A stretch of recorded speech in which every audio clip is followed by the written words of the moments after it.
What's up, everybody? This is Cube Noob here. In this video I'm going to be going over 5 of my favorite puzzles. Just kind of give a brief overview of them. I'm not going to go too in depth. I'll leave that for another video. And I'm also going to mention my least favorite that I have never solved because I hate it. And then I'm also going to mention the hardest puzzle that I have solved. So let's get into it. So, this is going to be pretty cliche, but my number 1 is a 3x3. That being said, I feel pretty justified saying this because my 3x3 is a GAN 11M Pro. Whether or not you're a GAN fanboy, girl, whatever, the 11M Pro was just awesome. This is like the greatest cube I've ever used, and I've used quite a few at this point. I've heard great things about Valk and some of the other brands. I had a GTS3, a GTS2 before. They were both great. Neither of them compares to this. This thing is just incredibly buttery smooth. Now, I'm not a very fast cuber, so I don't take too much into this whenever I say that it shaved about 7 seconds off my personal best immediately. Considering my personal best was like 52 seconds at the time, it's really not anything too crazy, but still, it's a great improvement just from changing from one cube to another. Aside from just how incredibly buttery smooth this thing is, it is highly customizable. The magnet tuning is really easy. There's little slots in there, I don't know if you can see those, but you just take a tiny little flathead screwdriver that is included with the GAN, and push those over, and I assume it positions them further or closer away to the corners and adjust the magnet strength that way. Aside from just the magnet strength adjustments with that, it comes with some separate magnet rods. So you actually have 6 potential tuning settings for the magnets, and there are these little GES nuts to change the tensioning. There's several settings with the default ones, but there's also this other set of the GES nuts. So between these, the magnet settings, and the easily changeable center travel, it is pretty much the most customizable cube on the market. Aside from that, yeah, there's more. It comes with this handy-dandy little carry bag, the sweet little top-open box that you saw before. It does not come with this cat. The cat is, I bought that separately. Let's see here. And one of my favorite things, so I'm still pretty new to cubing, hence my channel name. I've been cubing since about January of this year. But the GAN 11M comes with a full CFOP guide. Every algorithm from F2L to orienting the last layer to PLL. It also has the beginner method on there. It's just a very in-depth guide for 3x3. Unless you're trying to do like RU or ZZ, this is a really good guide.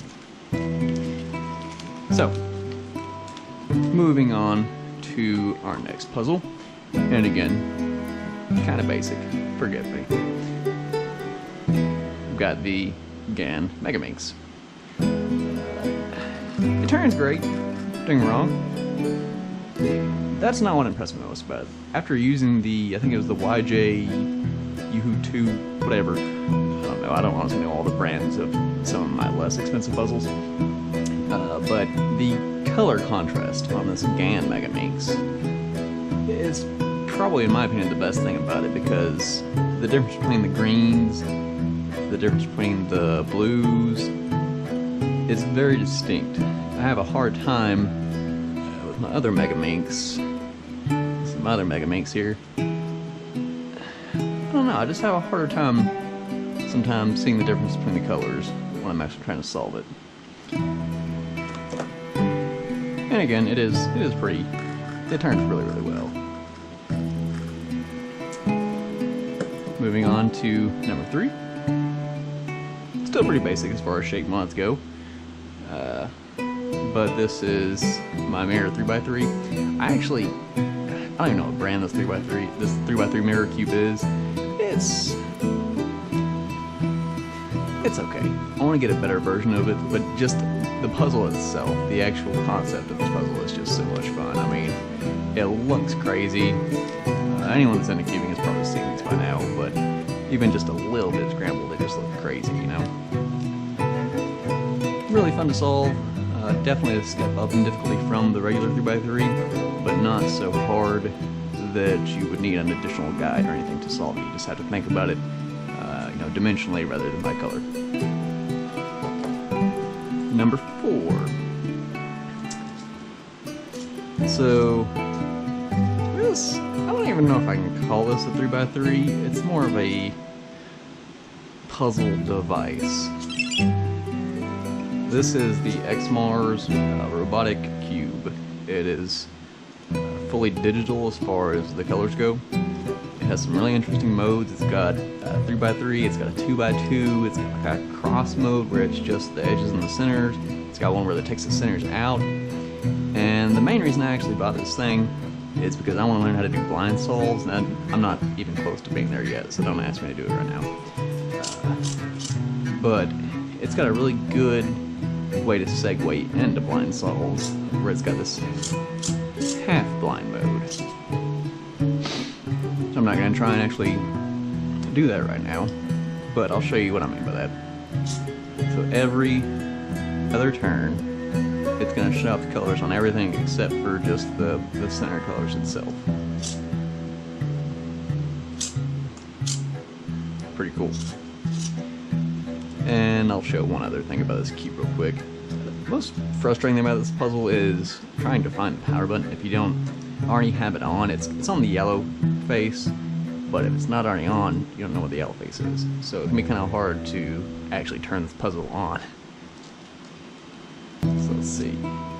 Briefly press that to go back to our menu here. The menu is the yellow and the green faces.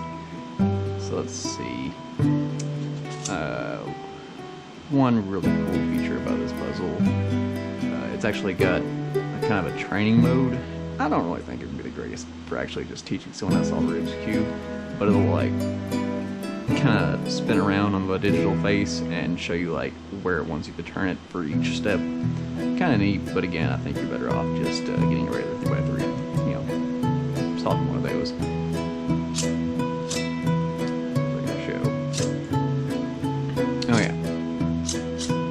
So the robotic scramble, this is pretty cool.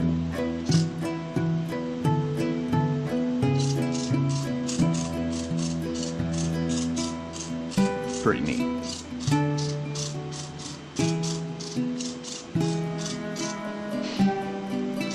And I won't show it in this video because I'm using my phone to take my other angle here, but I can actually control the faces with my phone.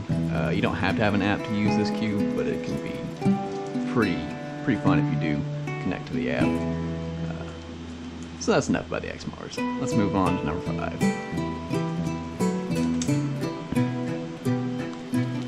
The Fisher cube. I think this was G. Turns really well. It was pretty cheap, honestly. I think it was like $6, but for what it was, it turns really well. But this is just a really fun shape mod. Let's do kind of a short scramble there.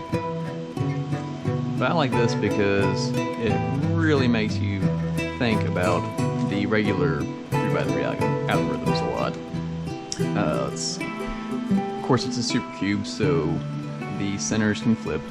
And as far as actually executing all of the 3x3 algorithms, you have to think about these edge pieces as if they were the corners, and you have to think about the corner pieces as if they were the edges. So it really makes you think about those 3x3 algorithms. And there is a parity case for orienting the last layer, and of course for permuting the last layer, again, you have to really think about those algorithms, because if you do anything that's going to flip a side an odd number of times, you're going to wind up flipping the center and then just having to fix that. So those are my 5 favorite puzzles. Let's talk about the ones I don't like so much. This is the only puzzle I have that I haven't solved. I'm sure if I spent enough time on it, I probably could solve it, but it's just so unpleasant. This one I know the name of because I hate it so much. This is the YJ Axis V2 cube. And I think the reason it's called the Axis cube is because it has so many. It's honestly just, it's hard to turn just because you don't know where you're supposed to turn it. Very, very unpleasant. At one point, a piece actually popped out, and I had to kind of just take a guess at what the orientation of it was supposed to be when I put it back in. So I'm about 25% certain that even if I do go to solve this thing, there's going to be one piece that just cannot orient correctly, and I'll just have to take it out and put it back in the right way. And that won't even feel like a real solve. I may eventually get around to solving this, but not today. And last but not least, this is the windmill mirror cube. I have the color version of this, which actually I guess I lied. I said that the Axis cube is the only one I haven't solved. I've not actually touched the color windmill cube just because after doing this one, I just feel like it's not even going to be a challenge, honestly. But again, this is another shape mod, and I don't even want to go further than that. I'm terrified of this puzzle. It always takes me forever to get back to a solved state. I'm sure there are people that can do this pretty darn quickly, but it is challenging for me. It's another super cube. Basically every piece in this thing can be reoriented and have a different shape to it, so it takes a lot of thinking. It doesn't really solve quite like a 3x3 either, like the algorithms. Some of them are the same, but some of them are very, very different. But anyway, those are just a few of my puzzles. In the next video, I will give just a really brief introduction of all my puzzles. That will take a little while, so I'll save that for another day. Thanks.